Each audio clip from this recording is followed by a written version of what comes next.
السلام علیکم ورحمۃ اللہ وبرکاتہ، نحمدہ ونصلی علی رسولہ الکریم، اما بعد فاعوذ باللہ من الشیطان الرجیم، بسم اللہ الرحمن الرحیم، رب اشرح لی صدری ویسر لی امری واحلل عقدۃ من لسانی یفقہوا قولی۔ اللہ سبحانہ وتعالیٰ کا حکم ہے کہ قرآن مجید پڑھنے سے پہلے ہم اللہ کی پناہ میں اپنے آپ کو دیں اور شیطان مردود جو وسوسے ڈالتا ہے دلوں میں، الذی یوسوس فی صدور الناس، اس سے بچنے کے لیے اپنے آپ کو ایک خاص حفاظت میں لائیں۔ اعوذ باللہ من الشیطان الرجیم پڑھے تو سب سے پہلے ہم اس کا ترجمہ دیکھتے ہیں۔ سورۃ النحل آیت 98 میں اللہ سبحانہ وتعالیٰ کا ارشاد ہے فَإِذَا قَرَأْتَ الْقُرْآنَ فَاسْتَعِذْ بِاللَّهِ مِنَ الشَّيْطَانِ الرَّجِيمِ، جب تم قرآن کی تلاوت کرو تو شیطان مردود سے اللہ کی پناہ مانگ لو۔ پھر اسی طرح قرآن مجید پڑھنے کا ادب یہ ہے کہ اس سے پہلے بسم اللہ الرحمن الرحیم کو بھی پڑھا جائے، کیونکہ ہمیں کیا حکم ہے کہ ہر کام کا آغاز ہمیں بسم اللہ سے کرنا چاہیے۔ اسی لیے آپ دیکھتے ہیں کہ سوائے سورۃ التوبہ کے ہر سورت کے شروع میں بسم اللہ الرحمن الرحیم لکھی ہوتی۔ یہ یاد رکھیے کہ وہ سورت کا حصہ نہیں ہوتی، بسم اللہ الرحمن الرحیم الگ ایک مستقل آیت ہے۔ تو سورۃ الفاتحہ سے پہلے اعوذ باللہ من الشیطان الرجیم اور بسم اللہ الرحمن الرحیم لکھیے۔ اعوذ میں پناہ لیتی ہوں، باللہ اللہ کی، من سے، الشیطان شیطان، الرجیم مردود، میں پناہ لیتی ہوں اللہ کی شیطان مردود سے، اور بریکٹ میں آگے لکھیے بچنے کے لیے۔ سورۃ الفاتحہ ترتیب کے اعتبار سے قرآن مجید کی پہلی سورت ہے۔ فاتحہ کا لفظ فاتحہ سے ہے۔ فاتحہ کا معنی ہے کھولنے والی، آغاز، ابتدا، اوپننگ۔ اس سورت کو ام القرآن بھی کہا جاتا ہے، قرآن کی ماں۔ السبع المثانی بھی کہا جاتا ہے، 7 بار بار دہرائی جانے والی آیات، کیونکہ ہم دن میں سب سے زیادہ قرآن مجید کا یہی حصہ پڑھتے ہیں نمازوں وغیرہ میں۔ اسے شفا بھی کہا گیا، اس کو صلاۃ بھی کہا جاتا ہے، کیونکہ اس کے بغیر صلاۃ نہیں ہوتی، نماز نہیں ہوتی۔ بہت ہی برکت اور عظمت والی سورت۔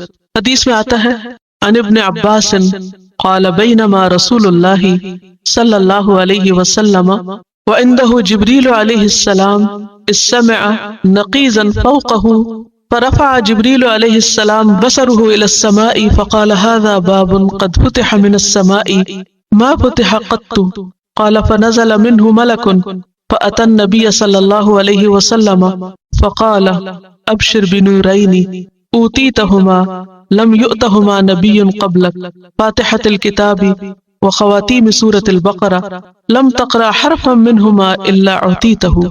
حضرت عبداللہ بن عباس رضی اللہ عنہ سے روایت ہے رسول اللہ صلی اللہ علیہ وسلم بیٹھے ہوئے تھے اور آپ کے پاس جبریل بیٹھے تھے۔ اتنے میں جبریل علیہ السلام نے آسمان کے اوپر دروازہ کھلنے کی آواز سنی تو انہوں نے اپنی آنکھ اوپر اٹھا کر دیکھا، پھر کہا یہ آسمان کا وہ دروازہ ہے جو کبھی نہیں کھلا تھا۔ پھر اس میں سے ایک فرشتہ اترا اور رسول اللہ صلی اللہ علیہ وسلم کے پاس آیا اور کہا مبارک ہو، آپ کو 2 نور وہ عطا ہوئے جو آپ سے پہلے کسی نبی کو نہیں دیے گئے۔ اور جبریل نے یہ بھی بتایا کہ یہ فرشتہ اس سے پہلے کبھی زمین پر نہیں آیا، اور وہ کیا خوشخبری لے کر آیا تھا کہ ایک یہ سورۃ الفاتحہ جو آپ کو ملی یہ آپ سے پہلے کسی اور کو نہیں ملی، اور دوسرا سورۃ البقرہ کی آخری 2 آیات۔ اور یہ خوشخبری بھی دی کہ جو ان کو پڑھ کر دعا کرے اس کی دعا قبول ہوتی۔ لہذا جو سورت اس وقت آپ پڑھنے جا رہے ہیں یہ سورت قرآن مجید کی انتہائی اہم سورت ہے، بہت ہی مبارک سورت، وہ عطا ہوئے۔ سورت فاتحہ کا ایک تو مشہور نام ہے جو ہم سب کو معلوم ہے، الفاتحہ، سورت الفاتحہ، لیکن اس کے علاوہ بھی اس کے کچھ نام ہیں۔ ان میں سے ایک نام ام القرآن، سورت الشفا، الصلاۃ، ویسے تو اور بھی ہیں لیکن ضرورت نہیں، اتنا ہی کافی ہے۔ بتانے کا مقصد یہ تھا کہ اس سورت کی اہمیت کتنی زیادہ ہے، کب کس کے زیادہ نام رکھے جاتے ہیں، جب اس سے زیادہ پیار ہو۔ آپ نے بھی تجربہ کیا ہوگا، مجھے یاد ہے کہ میں اپنے بچوں کو ہر تھوڑے عرصے بعد ایک نئے نام سے پکارتی، تو ان کا اصلی نام تو وہی رہتا تھا، لیکن ہر تھوڑے دن کے بعد جو ان کی عادتیں بدلتی، جب بچے گرو کرتے نا تو نئی نئی شرارتیں کرتے، تو جو ان کی نئی شرارت آتی تو وہ ایک نیا نام رکھ دیتی ان کا۔ تو اس سے مجھے احساس ہوا کہ یہ بھی ایک محبت کی علامت ہوتی ہے۔ تو سورۃ الفاتحہ کی جو عظمت ہے اور جو اس کا مقام ہے اور مرتبہ ہے، اس کی بنا پر اس کے سب سے زیادہ نام ہے دوسری سورتوں کے مقابلے میں، یہ صرف اس کی اہمیت کی وجہ سے، ٹھیک ہے۔ تو سورۃ الفاتحہ کتاب اللہ کی سب سے عظیم ترین سورت ہے، اور اس کی عظمت کی ایک وجہ یہ بھی ہے کہ اسے نماز میں پڑھنا فرض قرار دیا گیا ہے۔ اس کے بغیر نماز ہوتی نہیں۔ اگر کوئی شخص ساری نماز پڑھ لے لیکن سورت الفاتحہ نہ پڑھے تو اس کی نماز ہی نہیں، اس کو دوبارہ پڑھنی ہوگی۔ تو یہ نماز میں بھی ریڑھ کی ہڈی کی طرح، جیسے اگر انسان کی جو بیک بون ہے اگر اس کو کچھ ہو جائے تو انسان نہ کھڑا ہو سکتا نہ بیٹھ سکتا ہے، بالکل پیرالائز ہو جاتا ہے، تو اسی طرح ایسی نماز جس میں سورت الفاتحہ نہ ہو وہ نماز کیسی؟ جیسے پڑھی نہیں، جیسے ہے ہی نہیں۔ اور اس کو السبع المثانی بھی کہا جاتا ہے، اور السبع المثانی کا مطلب ہے بار بار دہرائی جانے والی آیات۔ کتنی دفعہ دہراتے ہیں ہم ان آیات کو؟ دن میں کتنی دفعہ پڑھتے ہیں سورت فاتحہ؟ کتنی دفعہ پڑھتے ہیں؟ 17 تو فرض ہے، اور فجر کی 2 سنتیں بھی بہت ہی اہم ہیں۔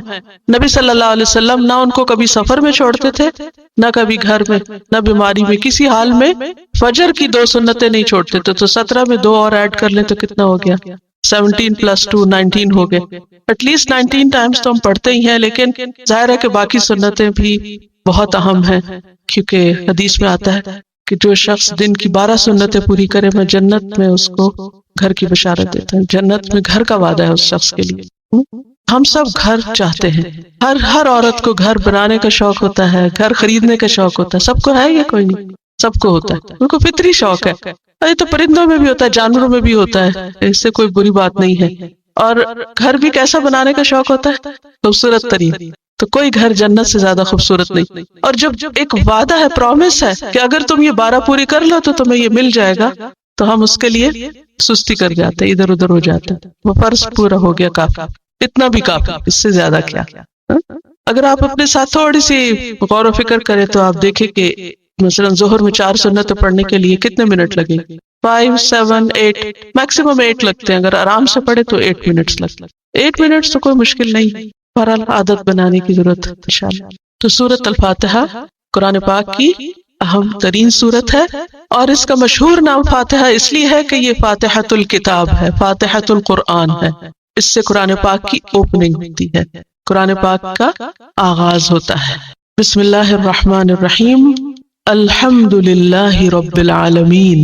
الحمد، حمد الگ ہے، الگ ہے۔ عربی زبان میں ال کا بھی معنی ہوتا ہے، اور ال کئی ایک معنوں میں استعمال ہوتا ہے، لیکن عام طور پر ال جو ہے وہ کسی کامن ناؤن کو پراپر ناؤن بناتا ہے، یعنی کسی عام کو خاص بنا دیتا ہے، نکرہ کو معرفہ کر دیتا ہے، خاص کا معنی دیتا ہے۔ جیسے انگریزی میں دا کا لفظ، جیسے بک اینڈ دی بک۔ اور حمد جو ہے ہا میم دال، حمد، حمد کہتے ہیں تعریف کو۔ تعریف کے لیے ایک اور لفظ بھی استعمال ہوتا ہے، مدح، میم دال ہے۔ مدح کس کو کہتے ہیں؟ تعریف کو، جو عام طور پر کس کے لیے ہوتی؟ مخلوق کے لیے ہوتی ہے۔ حمد اللہ کے لیے ہوتی ہے، لیکن مدح مخلوق کے لیے ہوتی ہے۔ عموماً لوگ بادشاہوں کی تعریف میں قصیدے لکھتے تھے، تو دونوں میں تھوڑا فرق ہے۔ حمد کسی کے کمال کی تعریف کرتا ہے، حمد صرف اس کے لیے ہوتی ہے جس میں پرفیکشن ہوتی، اور پرفیکشن صرف اور صرف اللہ کے لیے۔ اس لیے الحمد بھی کس کے لیے ہے؟ اللہ کے لیے۔ اور پرفیکشن کے ساتھ یہ کہ اس تعریف میں محبت اور تعظیم بھی ہوتی ہے۔ محبت کا معنی کیا ہے؟ لو، اینڈ تعظیم رسپیکٹ، کسی کو بڑا سمجھنا۔ تو حمد کا کیا معنی ہوا؟ تعریف کس پر؟ اس کی پرفیکشن پر۔ کیسی تعریف؟ جس میں کیا ہو؟ محبت اور تعظیم ہو، رسپیکٹ ہو، اس کو کہتے ہیں حمد۔ کس کے لیے؟ للہ، اللہ کے لیے۔ اب یہ جو للہ ہے، اس میں بھی آپ سامنے دیکھ رہے ہیں کہ لام الگ ہے اور اللہ الگ۔ عربی زبان میں حروف کے بھی معنی ہوتے ہیں، حروف میں لیٹرز، جیسے الف با تا ثا، آج آپ نے پڑھا، تو سب کے تو نہیں لیکن بہت سارے جو لیٹرز ہیں ان کے بھی معنی ہوتے ہیں۔ تو لام کا مطلب ہے کے لیے، فور، اللہ ہی اللہ۔ اللہ کا لفظ جو ہے یہ الہ سے، اور الہ کہتے ہیں معبود کو، جس کی عبادت کی جائے۔ ویسے الہ کا معنی ہوتا ہے عربی میں حیران کر دینا، اور مألوہ وہ چیز جس پر انسان حیران ہو جائے، جس میں عقل گم ہو جائے۔ اللہ سبحانہ و تعالی ایسا معبود ہے کہ جس کو ہم نہ دیکھ سکتے ہیں، لیکن اس نے اتنا کچھ بنا رکھا ہے، اس کی اتنی زیادہ کریشن ہر طرف پھیلی ہوئی ہے کہ جس کو دیکھ دیکھ کر ہماری عقل گم ہو جاتی۔ پہلے آپ لفظ سمجھ لیں، پھر حیران پریشان ہوں گے. اس سے پھر الہ کا مطلب سمجھ آتا ہے کہ واقعی وہی معبود ہے، وہی حمد کے قابل ہے. تو الحمد للہ، ساری حمد، خاص حمد، تعریف صرف اللہ کے لیے. اس کا کیا مطلب ہے؟ کسی اور کے لیے ہمیں تعریف نہیں کرنی چاہیے، کسی کی تعریف نہیں کرنی چاہیے. تعریف کرنا منع ہے. آپ کو اپنے بچے کی تعریف نہیں کرنی چاہیے. ہم تو یہ کہہ رہے ہیں ساری تعریف اللہ کے لیے اور خاص تعریف اللہ کے لیے، اور ابھی ہم کہہ رہے ہیں کہ پتہ نہیں بچوں کی تعریف کرنی چاہیے نہیں، یا کسی کی بھی خوبی کی تعریف کرنی چاہیے نہیں، یا اللہ کے سوا کسی اور میں کوئی خوبی ہے بھی یا نہیں. فرق کیا ہے؟ What's the difference? اللہ کی ذات کیسی ہے؟ پرفیکٹ، لہٰذا اس کی تعریف بھی کیسی؟ پرفیکٹ. اللہ کی باقی مخلوق میں بھی خوبیاں ہیں. ایک پھول کو دیکھ کے اس کی تعریف کریں گے یا نہیں؟ آسمان کا اچھا رنگ دیکھ کے تعریف کریں گے یا نہیں؟ کسی انسان کو دیکھ کے، کسی بچے کو دیکھ کے، ہم دن میں پتہ ہے کتنی دفعہ تعریف کرتے. تعریف کرنا اسلام میں منع نہیں ہے، لیکن مخلوق کی تعریف ویسی نہیں جیسی اللہ کی تعریف. مخلوق کی تعریف بعض اوقات صرف ایک وقتی جذبے کے تحت بھی ہوتی ہے، حقیقی نہیں ہوتی. بعض لوگ تو جھوٹ بھی شامل کر لیتے ہیں تعریف. بٹرنگ کرنا، چاپلوسی کرنا، خوشامد کرنا، یہ سارے لفظ کہاں سے آئے؟ ان کی کوئی حقیقت ہے نا؟ یہ سب بندوں کے لیے اور دنیا کی چیزوں کے لیے تو ہو سکتا ہے، مگر اللہ کے لیے ایسی کوئی چیز نہیں. وہاں کیا ہے؟ حمد. اور حمد کیسی تعریف ہوتی ہے؟ جو کسی کی پرفیکشن پر ہو اور اس میں محبت اور تعظیم ہو، کوئی جھوٹ نہ ہو، کوئی مبالغہ آرائی نہ ہو. دنیا میں ایگزیجریشن بھی ہوتی ہے نا، بعض اوقات کوئی اتنا قابل نہیں ہوتا لیکن ہم ضرورت سے زیادہ اس کی تعریف کر دیتے ہیں، حالانکہ وہ اس کے قابل ہی نہیں. ایسا ہوتا ہے نا؟ لیکن اللہ کی تعریف ان سب سے مختلف ہے. الحمد، سب تعریف، پرفیکٹ تعریف، جس میں محبت بھی ہماری شامل ہے اور تعظیم بھی شامل ہے، اور مکمل تعریف ہے جو کسی خوف کی وجہ سے نہیں. کیونکہ بعض اوقات انسانوں کی تعریف کس لیے کر دیتے؟ خوف سے. مثلا اگر آپ کو پتہ چلے کہ آپ کو مارے گا، یا جیسے بچہ، بعض اوقات بچوں کی میں اس لیے زیادہ باتیں کر رہی ہوں کیونکہ آپ خواتین ہیں زیادہ تر، یا گھر میں اگر آپ بڑی بہن بھی ہے تو ہو سکتا ہے چھوٹے بہن بھائی ہوں یا بچے ہوں، بچے سب کو پیارے لگتے ہیں، اس لیے وہ ہر ایک کو سمجھ آنے والی بات ہے. اچھا، بعض اوقات ایسا ہوتا ہے کہ آپ کو ڈر ہوتا ہے کہ بچے نے کوئی غلط چیز اٹھا لی اور وہ پھینکنے لگا ہے، تو آپ اس کو روکنے کے لیے کیا کرتے؟ کتنے اچھے ہو تم تو کبھی ایسے نہیں کرو گے. لیکن اس وقت آپ ڈر کے مارے اس کی تعریف کر رہے ہیں تاکہ آپ اس کے شر سے بچ سکیں. اللہ کی تعریف ایسے نہیں ہوتی، کیونکہ اللہ تو الرحمن الرحیم ہے. تو الحمد للہ، پرفیکٹ تعریف، محبت والی تعریف، تعظیم والی تعریف، اس کی عظمت پر مبنی تعریف، سچی تعریف، حقیقی تعریف، ساری کی ساری تعریف للہ، بس اللہ کے لیے ہے. اور اس کے علاوہ کسی اور کے لیے ہے تو حمد نہیں ہے، مدح ہے. مدح بس پریز ہے، سمپل سی پریز. مشکل یہ ہے کہ نہ اردو میں، نہ انگریزی میں، نہ دنیا کی کسی اور زبان میں حمد کے مقابل لفظ ہے ہی نہیں جو یہ معنی دے آپ کو سارا. آپ جائیے انگریزی کی ڈکشنری کھولیے اور پریز میں دیکھیے یہ سارا معنی پایا جاتا ہے جو حمد میں. نو. اردو میں تعریف، نو، بہت ہی پھیکا لفظ ہے تعریف. تو جب ہم صرف ترجمہ پڑھتے ہیں نا تو قرآن پھر اندر نہیں اترتا، وہ لطف نہیں آتا، پھر وہ ہمارے رگوں میں نہیں سماتا. اس لیے ضروری ہے الفاظ کی گہرائی میں جانا. What does it mean؟ حمد ہے کیا چیز جو ہم بغیر روح کے، بغیر سوچے، بغیر سمجھے بس کہہ جاتے الحمدللہ الحمدللہ الحمدللہ، اور نہ دل میں خیال آتا ہے کہ اللہ کی تعریف ہو رہی ہے اور نہ ہی کوئی دماغ میں چیز آتی ہے، صرف زبان بول رہی ہے اوپر اوپر سے. اب دیکھیں تعریف کرنے میں مزہ آتا ہے نا، تعریف سننے میں تو خیر سب کو ہی آتا ہے لیکن کرنے میں بھی آتا ہے یا نہیں؟ جب آپ کسی اچھی چیز کو دیکھتے ہیں اور آپ خوش ہو کر اپنے جذبات کا اظہار کر رہے ہوتے ہیں، تو اسی طرح تعریف کرنا ہماری ضرورت ہے. قرآن کا آغاز اسی سے ہو رہا ہے، الحمدللہ. تو جب الحمدللہ آپ کہے تو آپ کی آنکھیں، آپ کا دل، آپ کا دماغ، اس سب کے اندر ایک رسپیکٹ اور محبت اللہ کے لیے ہونی چاہیے. الحمدللہ. اور اللہ جو ہے یہ ذاتی نام ہے اللہ سبحانہ وتعالیٰ کا، حقیقی معبود کا، الہ برحق کا. کیوں اللہ کے لیے؟ کیوں؟ اس لیے کہ رب العالمین، وہ رب ہے تمام عالمین کا. اب یہاں پر آپ دیکھ رہے ہیں انالیسس کیا تو رب کا لفظ را با با ہے، اس کا روٹ تو رب یرب کا معنی ہوتا ہے تدریجاً نشو نما کرنا، گریجولی اینڈ سلولی کسی چیز کو پروان چڑھانا۔ اس کی مثال ہے جیسے ایک بیج سے درخت کا بننا، کتنا ٹائم لگتا ہے؟ ایک سیڈ ٹری میں کب کنورٹ ہوتا ہے؟ How much time it takes, اور ہم ایک دن میں کاٹ کے اس کو فرنیچر بنا لیتے ہیں۔ تو رب اس کو کہتے ہیں جو خالق بھی ہے، مالک بھی ہے اور مدبر بھی۔ رب کو عربی میں 3 چیزوں سے ٹرانسلیٹ کیا جاتا ہے۔ وہ تو پہلے جو میں نے معنی بتایا نا، وہ ڈکشنری میننگ ہے، لفظی معنی ہے رب یرب کا، لیکن رب کا لفظ جب اللہ کے لیے استعمال ہوتا ہے تو اس کا کیا مطلب ہے؟ خالق، مالک، مدبر۔ بس یہ 3 لفظ آپ نے رٹ لینے ہیں، کیونکہ یہ بار بار آئیں گے آگے بھی، بار بار پوچھو گی کیا معنی ہے رب کا، پھر آپ بھولے گا نہیں۔ خالق کا کیا مطلب ہوتا ہے؟ پیدا کرنے والا۔ مالک، اون کرنا، کسی چیز پر پورا اختیار رکھنا، اس پر قابو پانا۔ اس کتاب کی میں مالک ہوں، آپ لیں تو صحیح، یعنی میرا اس پر اختیار ہے، میں چاہے تو اس کو رنگ سے لکھوں، جو مرضی کروں۔ تو خالق جو کریٹ کرتا ہے، بناتا ہے، مالک جو پھر اس کو اون بھی کرتا ہے، اور مدبر جو پلان کرتا ہے، پلانر سارے امور کا۔ اللہ نے کائنات کو پیدا بھی کیا اور اون بھی کرتا ہے، اور ان سب کو چلا بھی رہا ہے، اس کی تدبیر بھی وہ کرتا ہے، اوپر سے نیچے تک، آسمان سے زمین، زمین سے آسمان تک، ہر چیز کی تدبیر وہ کرتا ہے، چاہے بارش برستی ہے یا نہیں، یا ہوائیں دائیں کو چلیں گی بائیں کو چلیں گی، کیا ہوگا کیا نہیں، سب اسی کی پلاننگ ہے، میری اور آپ کی نہیں، نہ کسی اور انسان کی۔ لوگ ہمیں ویدر فور کاسٹ تو بتا سکتے ہو، مگر اس ویدر کو تبدیل نہیں کر سکتے۔ اگر کوئی مصیبت سر پہ آ رہی ہو، سیلاب آ رہا ہو، تو اس کا کوئی علاج نہیں ہے ان کے پاس۔ رب یرب، ربن کا معنی ہوتا ہے آہستہ آہستہ کسی چیز کو پروان چڑھانا، لیکن رب کا لفظ جب اللہ کے لیے استعمال ہوتا ہے تو معنی ہوتا ہے خالق، مالک اور مدبر۔ رب صرف وہی ہے، اللہ ہی ہے، اللہ ربنا، کیونکہ کوئی اور انسان ہمارا خالق نہیں، نہ وہ ہمیں اون کرتا ہے۔ اب لوگوں کا حال کیا ہوتا ہے، تھوڑا سا ہم پر احسان کر لے تو ہم کو اون کرنے لگے کہ ہمیں ہر کام کی انہی کی مرضی سے کرنا چاہیے۔ نہیں، ہمیں ہر کام صرف اللہ ہی کی مرضی سے کرنا، کیونکہ وہی بس ہم کو اون کرتا ہے۔ رب عربی زبان میں عورت کے لیے ربۃ البیت کا لفظ آتا ہے، ربۃ البیت، یعنی عام انسانوں کے لیے بھی یہ لفظ عربی زبان میں پہلے سے استعمال ہو رہا تھا۔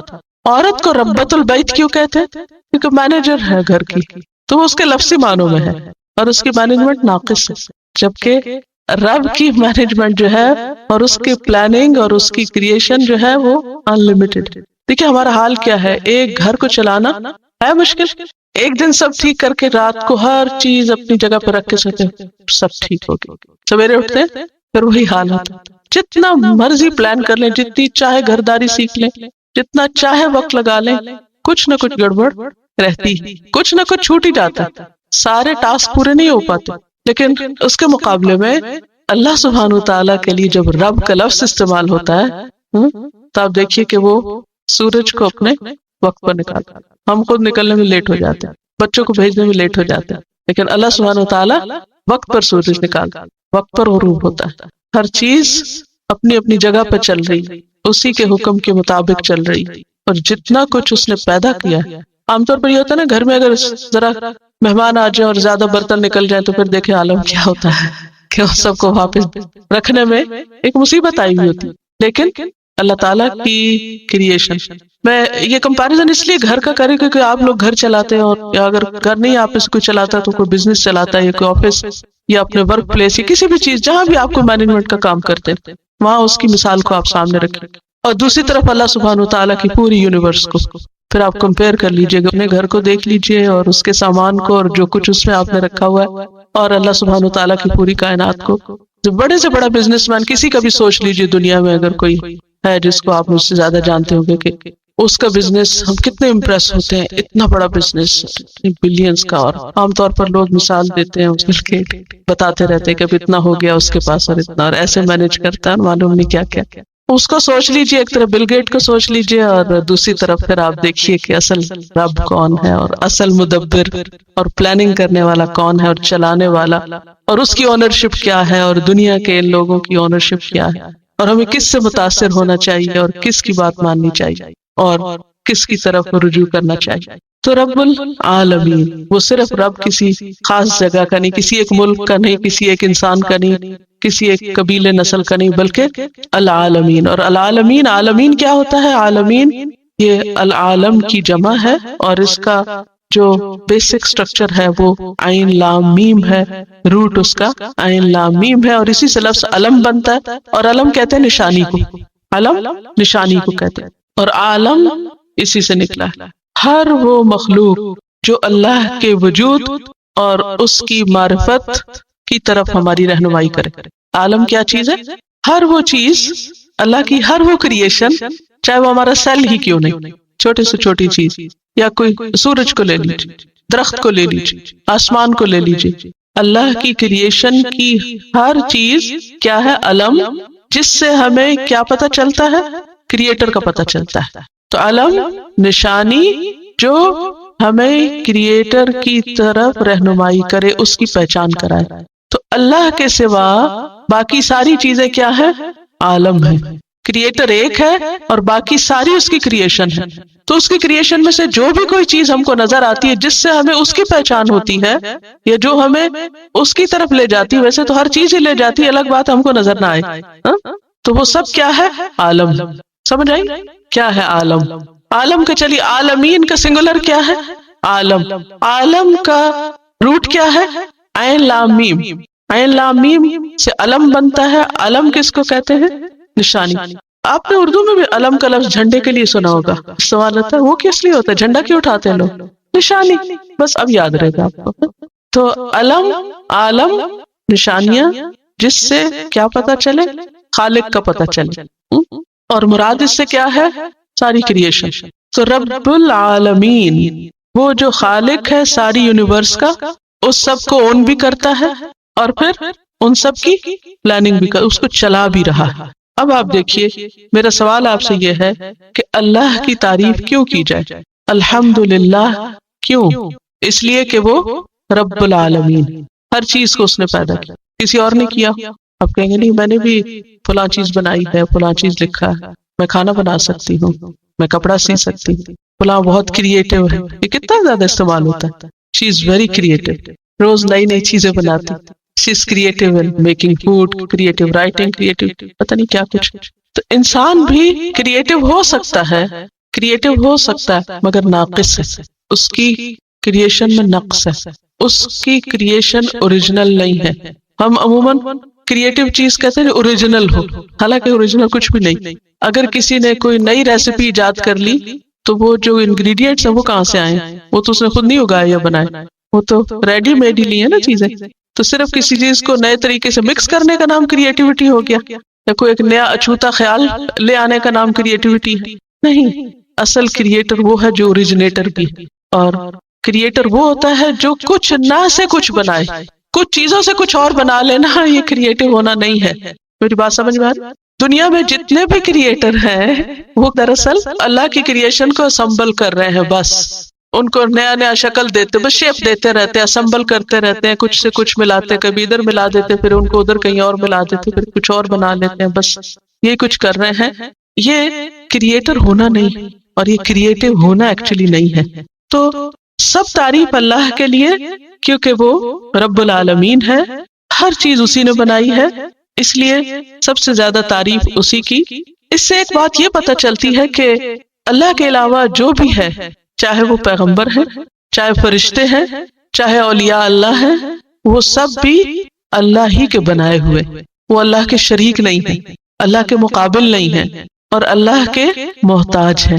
یا ایھا الناس انتم الفقراء الی اللہ، اے لوگو تم سب اللہ کے محتاج. تو الحمدللہ رب العالمین، سب تعریف اللہ کے لیے ہے جو رب ہے تمام جہانوں کا. اور رب ہونے کے باوجود وہ کیا ہے؟ الرحمن الرحیم. الرحمن، اس میں بھی آپ دیکھیے ال آ رہا ہے اور رحمان آ رہا ہے. تو ال کا کیا مطلب ہوتا ہے؟ خاص. اور رحمان بہت رحم کرنے والا. اور رحمان کا لفظ کس سے ہے؟ را ہا میم سے. رحمت کا لفظ اردو میں بھی آپ جانتے ہیں، بولتے رہتے ہیں. رحمت اللہ سبحانہ وتعالی کی خاص صفت ہے. صفت کیا ہوتا ہے؟ وصف کیا ہوتا ہے؟ کوالٹی اللہ کی کوالٹی ہے. وَرَبُّكَ الْغَنِيُّ بِالرَّحْمَةِ، اور تیرا رب غنی ہے، رحمت والا ہے. رحمت اس کی صفت ہے. اور رحمان کا لفظ جو ہے یہ فعلان کے وزن پر ہے. رحمان فعلان. عربی زبان میں جو لفظ فعلان کے وزن پر آتے ہیں، وزن کا مطلب یہ کہ اتنے ہی حرف ہے، وہی بولنے کا انداز ہے، تو اس میں بہت وسعت ہوتی. رحمان بہت زیادہ رحم فرمانے والا. الرحیم، رحمان میں بھی رحمت کی بات آ گئی، دوبارہ پھر کیوں الرحیم کی بات ہوئی؟ دونوں میں معنی کے اعتبار سے تھوڑا سا فرق. رحمان میں تو کثرت اور وسعت اور بھر جانا، کسی چیز کا زیادہ ہونا اور بھر جانا، اس کے لیے آتا ہے فعلان کا وزن. عربی میں یہ بھی ہوتا ہے جیسے کوئی بہت غصے میں ہو تو کہتے ہیں غضبان، یعنی غصے سے بھرا ہوا. اب ایک اور آزمائش، ہر نعمت آزمائش. اب اس پہ کیا فرض عائد ہوتا ہے کہ وہ سارا کچھ چھپا کے اپنے پاس ہی نہ رکھ لے. پھر اگین جب بہو پہ بات آتی ہے تو بہو اور بیٹی کے یا نند بھاوج کے آپس میں تعلقات کیوں خراب ہوتے ہیں؟ مثلا شوہر نے کچھ دیا، بہن کو نہیں دکھانا، چھپانا ہے. ساس سے بھی چھپانا ہے، اس سے بھی چھپانا ہے، اس سے بھی چھپانا ہے. اس کے کوئی وجوہات ہو سکتے ہیں، لیکن ان مسائل کو کم کرنے کے لیے اصل جو چیز چاہیے وہ دلوں کا بڑا ہونا ہے. جو لے جاتا ہے لے جائے، میرا حصہ کوئی بھی نہیں لے جا سکتا. میں نے انشور کرایا ہوا ہے، کوئی نہیں لے جا سکتا میرا. جو میرے حصے میں وہ آئے گا، اور اگر اللہ ہی نے نہیں لکھا میرے حصے میں، کسی کو دینے کی توفیق نہیں ہوگی، چاہے میں ٹکرے مار کے مروں، نہیں مل سکتا، لکھا ہی نہیں میری قسمت میں. تو اس لیے ان معاملات میں تھوڑی بے پرواہی کی بھی ضرورت، تھوڑی نہیں بلکہ بہت، دلوں کی وسعت کی بھی ضرورت ہے. شوہر رازق نہیں ہوتے، رازق کون ہے؟ اللہ. اگر وہ ہمیں دینے کی بجائے ماں کو دے رہے ہیں، بہن بھائیوں کو دے رہے ہیں، باہر کہیں دے رہے ہیں، اس پہ بہت جلنے کوڑنے کی ضرورت نہیں. جو آپ کا وہ آ جائے گا، جو اللہ نے آپ کے لیے لکھا ہے وہ کہیں سے بھی آئے گا. تو جب تک ہم بھروسہ اللہ کی ذات پہ نہیں کریں گے نا تو بات نہیں بنے گی. یاد رکھیے کوئی بھی اصلاح ہو نہیں سکتی جب تک کہ دو طرفہ، دونوں طرف سے دل نہ بڑا کیا جو دونوں فرائض ادا کرنے میں لگ جائے. اگر دونوں حقوق مانگنے میں لگ گئے تو مسئلہ خراب ہوگا. تو یہاں پر آپ دیکھیے کہ خیر کے کاموں میں خرچ کرنے کا بھی اجر بتایا گیا، لیکن اس کے ساتھ ساتھ اہل و عیال پہ خرچ کرنا بھی باعث اجر و ثواب ہے. اور ذمہ داری میں نے آپ پہ امانت ڈال دی ہے، بیٹوں کو یہ حدیث سنانی ضرور ہے اپنی زبان سے. حضرت ثوبان کہتے ہیں کہ رسول اللہ صلی اللہ علیہ وسلم نے فرمایا کہ بہترین دینار جس کو آدمی خرچ کرتا ہے وہ دینار ہے جس کو وہ اپنے گھر والوں پہ خرچ کرتا ہے، اور وہ دینار جس کو وہ اپنے اس جانور پہ خرچ کرتا ہے جس کو پالا ہے اس نے اللہ کے راستے میں جانے کے لیے، اور وہ دینار جس کو وہ خرچ کرتا ہے اپنے دوستوں پر اللہ کے راستے میں. اسے مسلم نے روایت کیا. اب آپ دیکھیے کہ پھر سب سے پہلے گھر والوں کی بات ہے. گھر والوں کو مطمئن کرو، کیونکہ جب انسان گھر والوں کو مطمئن کر دیتا ہے نا تو وہ اس کے مددگار بن جاتے ہیں. جب وہ مددگار ہو جاتے ہیں تو ان سے بہتر مددگار پھر کوئی نہیں ہوتا. آپ کے لیے زندگی آسان ہو جاتی ہے. اور آپ نے دیکھا ہوگا اکثر کہ اگر گھر کے اندر چخبخ ہے، گھر کے اندر کھینچا تانی ہے، تو آپ باہر کتنا بھی سکون کا وقت گزار کے آئیں، جب تک گھر میں سکون نہیں تو زندگی بیکار ہے. گھر میں سکون لینے سے نہیں دینے سے آتا ہے. آپ دینے والے بن جائیں، خدمت کرنے والے بن جائیں، محبت کرنے والے بن جائیں، دینے والے بن جائیں، تو آپ دیکھیں گے کہ بہت ساری خوشیاں جو آپ کروڑوں میں نہیں خرید سکتے وہ آپ کے حسن سلوک سے آپ کو ملنے لگیں گی، آپ کی بے نیازی سے آپ کو ملنے لگیں گی، آپ کے اللہ پہ توکل اور بھروسے کی وجہ سے آپ کی طرف پلٹیں گی. تو یہاں پر آپ دیکھیے کہ سب سے افضل دینار گھر والوں پہ خرچ کرنا. آپ نے گھر والوں کو کھلا دیا، پلا دیا، ضرورت کی چیزیں دے دی، پوری کر دی، وہ مطمئن ہے. اب آپ نکلیے باہر جانے کے لیے سواری چاہیے، اور سواری اللہ کے دین کے لیے. آج کل کوئی دابہ یعنی کوئی جانور وغیرہ، جیسے گھوڑا گدھا تو نہیں ہوتا، لیکن گاڑیاں شاید گھوڑوں گدھوں سے بھی زیادہ خرچہ مانگتی ہیں. ہر تھوڑے دن کے بعد پیٹرول کی قیمت اوپر چلی جاتی. جب اوپر جاتی تو آپ سوچتے ہیں اوہ میرا فلاں اور فلاں وزٹ، اس کا کیا بنے گا. پہلا خیال یہ نہیں آتا گھر کے کاموں کو کیا، پہلا یہ آتا اوہ اب تو شاید میں پڑھنے نہ جا سکوں، اب تو شاید میں فلاں جگہ درس پہ نہ جا سکوں، پیٹرول بہت مہنگا ہو گیا.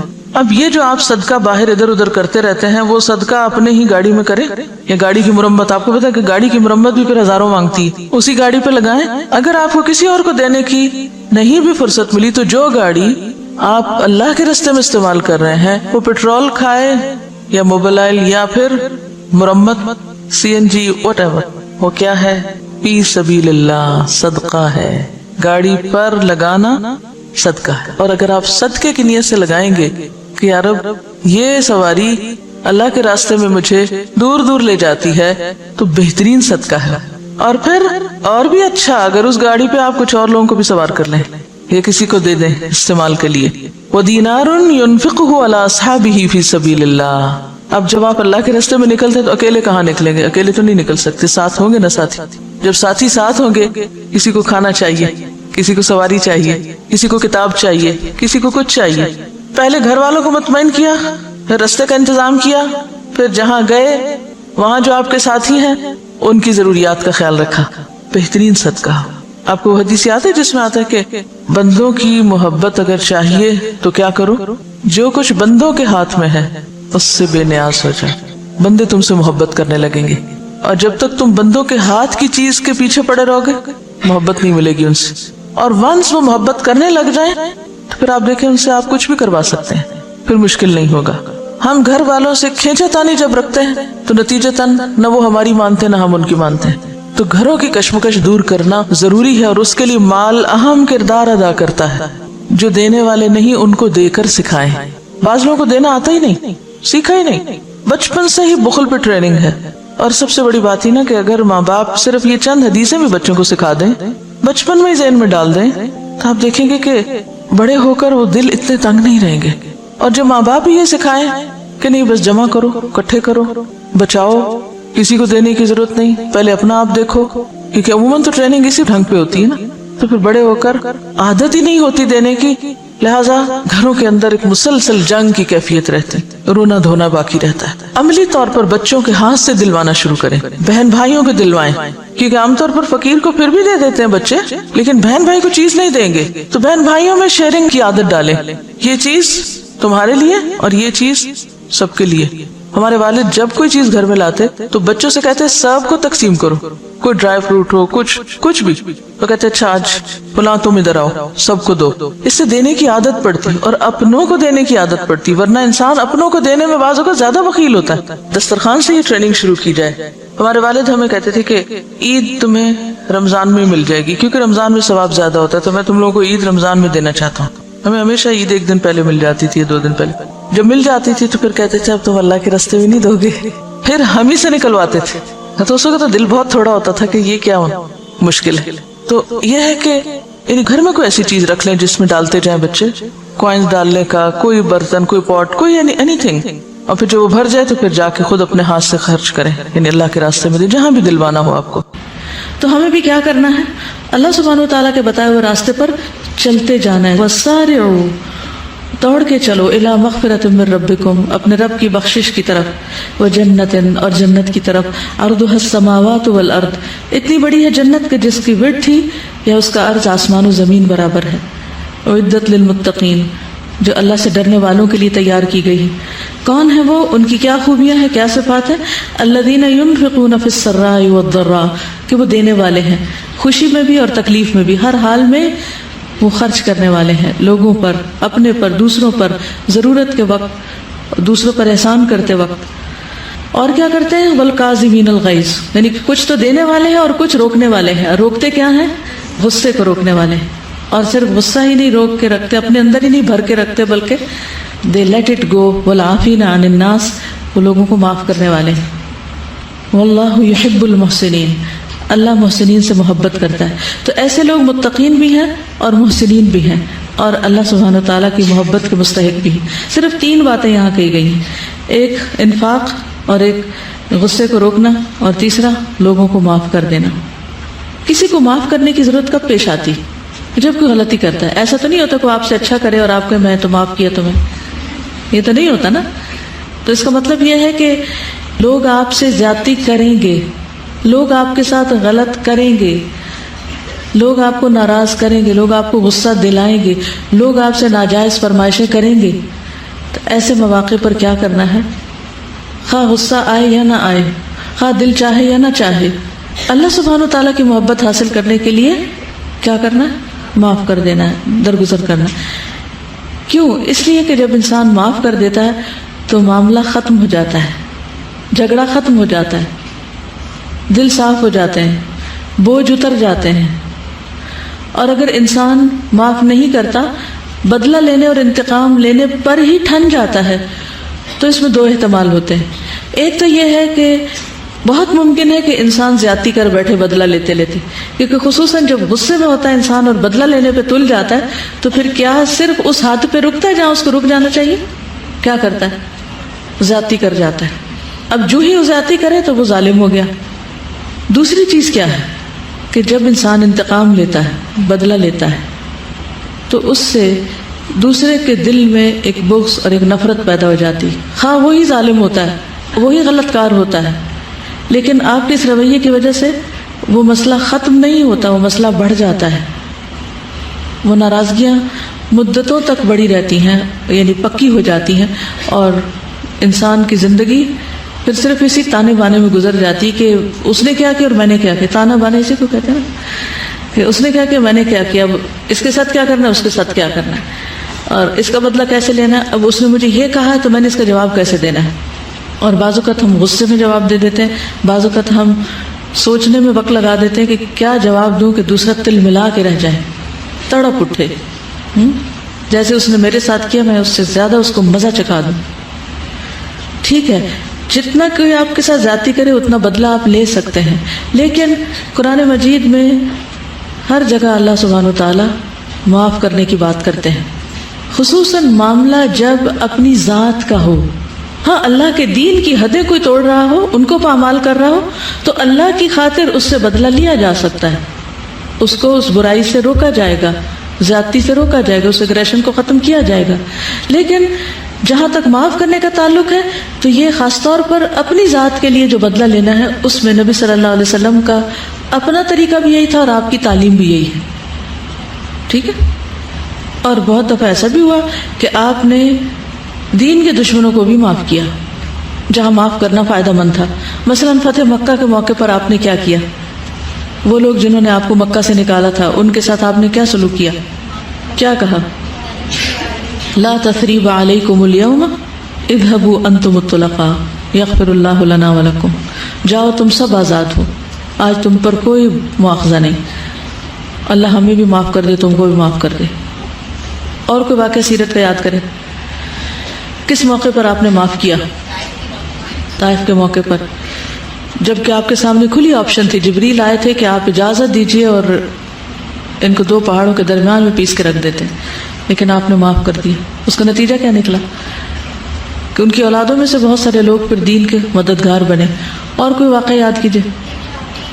ایک اعرابی نے آپ کے گلے سے چادر کھینچی تھی جس سے آپ کو نشان بھی پڑ گیا تھا، تو اس موقع پر بھی آپ نے اس سے ناراضگی اور غصے کا سلوک نہیں کیا بلکہ درگزر کیا. ہاں جی، آپ جی کوڑا پھینکنے والی عورت کو معاف کیا. اور جی حضرت حمزہ کے قاتل وحشی کو اسلام قبول کرنے پر معاف کر دیا. اور آپ دیکھیے کہ اس معافی کا کتنا بڑا فائدہ ہوا. اس نے کیا کیا تھا پر وحشی نے جنگ یمامہ میں کس کو قتل کیا تھا؟ مسلمہ کذاب کو، اسلام کے بہت بڑے دشمن کو، کیونکہ وہ بہت زبردست نشانہ باز تھا. اس کا نشانہ بہت ایکیوریٹ تھا، جو کام وہ کر سکتا تھا وہ کوئی اور نہیں کر سکتا تھا. آرام فرما رہے تھے درخت کے نیچے تو ایک شخص نے آپ کی تلوار اٹھا لی اور آپ کے ساتھ جو معاملہ کیا اس موقع پر بھی آپ نے اس کو معاف کر دیا، جبکہ آپ اس پر پوری طرح قابو پا چکے تھے. اور کوئی واقعہ؟ جی اونٹ پر سے گرا دیا گیا تھا حضرت زینب کو، تو ان کو بھی معاف کیا. اور غزوہ احد کے موقع پر تو آپ کے ساتھیوں نے جو آپ کی بات نہیں مانی تھی، جس کی وجہ سے فتح شکست میں بدل گئی تھی، اور یہ بہت بڑا لاس ہوا تھا مسلمانوں کا، اور بہت زیادہ غصہ دلانے والی بات تھی کہ آپ کا حکم نہیں مانا گیا تھا، آپ کی انسٹرکشنز کو فالو نہیں کیا گیا تھا. لیکن اس کے باوجود اللہ سبحانہ وتعالیٰ نے کیا حکم دیا؟ فاعف عنہم واستغفر لہم وشاورہم فی الامر. ہند کو معاف کر دیا تھا. اور شابش عبداللہ بن ابی کو، یعنی جس نے ساری زندگی آپ کو تکلیف دی تھی، آخر میں جب اس کے بیٹے نے کہا کہ ان کا جنازہ پڑھا دیں تو آپ اس کے لیے بھی تیار ہو گئے تھے اور اپنا کرتا اس کو دے دیا، حالانکہ آپ کو پتا تھا کہ وہ منافق ہے اور آپ کا دشمن ہے. سراقہ جب قتل کی نیت سے آیا تھا ہجرت مدینہ کے راستے میں، اس کو معاف کر دیا، اس کو جانے دیا اور خوشخبریوں کے ساتھ بھیجا. واقعہ پر جب حضرت عائشہ پر الزام لگا تھا، اس وقت نہ صرف یہ نبی صلی اللہ علیہ وسلم بلکہ حضرت ابوبکر رضی اللہ تعالیٰ عنہ نے الزام لگانے والے کا وظیفہ دگنا کر دیا، کیونکہ اللہ تعالیٰ نے فرمایا کہ الا تحبون ان یغفر اللہ لکم. کتنے ڈھیر سارے واقعات ہیں. ہم ذرا اپنی زندگی کے واقعات سوچیں، یعنی جتنی مثالیں آپ نے سنی، ابھی اس کے علاوہ بھی بہت ہیں. آپ نے اتنے لوگوں کو معاف کیا. سیرت میں سے تو ہم مثالیں چن لیتے ہیں لیکن اپنی زندگی میں کچھ نہیں ہے ہمارے پاس. اور ابو سفیان کو معاف کر دیا. اور غزوہ حنین میں کیا ہوا تھا؟ آپ کے پاس کتنے قیدی لائے گئے تھے؟ 6000. شابش, 6000 قیدی لائے گئے تھے آپ کے پاس, اور آپ نے ان کو فدیے کے بغیر چھوڑ دیا تھا. اور صلح حدیبیہ کے موقع پہ کیا ہوا تھا؟ جب تنیم کی طرف سے کچھ لوگوں نے مسلمانوں کے اوپر حملہ کرنے کی کوشش کی اور وہ سارے پکڑے گئے, ان سب کو بھی معاف کر دیا. یعنی کوئی واقعہ اور کوئی موقع ایسا نہیں جاتا کہ جہاں معاف کرنے کی بے شمار مثالیں سیرت میں نہ ملتی ہوں. ہم آپ کی امت ہیں, ہم اپنے گھر والوں کے ساتھ, اپنے دوستوں کے ساتھ, اپنے رشتہ داروں کے ساتھ کیسا معاملہ کرتے ہیں اور کیسا سلوک کرتے ہیں. سوچئے آپ کی زندگی میں کون سے جھگڑے لامتناہی ہیں, ان اینڈنگ فساد جس کے کوئی انتہائی نہیں, خاتمہ ہی نہیں, کیونکہ آپ آگ ٹھنڈی ہونے ہی نہیں دیتے. ہمارا خیال یہ ہوتا ہے کہ اگر ہم نے کسی کو معاف کر دیا تو ہمارے سر چڑھ جائے گا. نبی صلی اللہ علیہ وسلم کو اس بات کا کوئی خوف نہیں تھا, کیونکہ اللہ سبحانہ وتعالیٰ فرماتے ادفع باللتی ہی احسن فاذا الذی بینک وبینہ عداوۃ کأنہ ولی حمیم. تو جنت کس کے لیے تیار کی گئی ہے؟ متقین اور محسنین کے لیے. محسنین کون ہوتے ہیں؟ جو احسان کرنے والے. اور احسان کیا ہوتا ہے؟ بدلے میں نیکی نہیں, وہ تو ہے ہی, جب کوئی برا کرے تو آپ اچھا کرنے والے. مثلا آپ گھر جاتے ہیں, آپ کا چھوٹا بھائی آپ کے جانے سے پہلے آپ کا بستر خراب کر چکا ہے, کوئی چیز پڑی تھی اس نے اس پہ گرا دی, کوئی آپ چیز کھانے کی رکھ کے آئے تھے وہ کھا گیا. کیا کریں گے گھر جا کے؟ آپ دروازہ بند کر کے اس کی خوب پٹائی کریں, اس کو سبق سکھاؤں آئندہ ایسا نہ کرے. اس سچویشن کو کیسے ڈیل کر سکتے ہیں آپ؟ کئی دفعہ اپنے بچے کا بھی چھوٹے بہن بھائی ایسا کرتے ہیں, کیا کرنا چاہیے؟ کیونکہ کچھ بچے انتہائی شرارتی ہوتے ہیں اور بیچارے مار کھا کھا کے, ڈانٹ کھا کھا کے اتنے ڈھیٹ ہو چکے ہوتے ہیں کہ انہیں اس سے بھی فرق نہیں پڑتا کہ انہیں معاف کیا گیا یا انہیں سزا ملی, دونوں ہی برابر ہوتے ہیں ان کے لیے. لیکن ان کو تمیز کیسے سکھائی جائے گی؟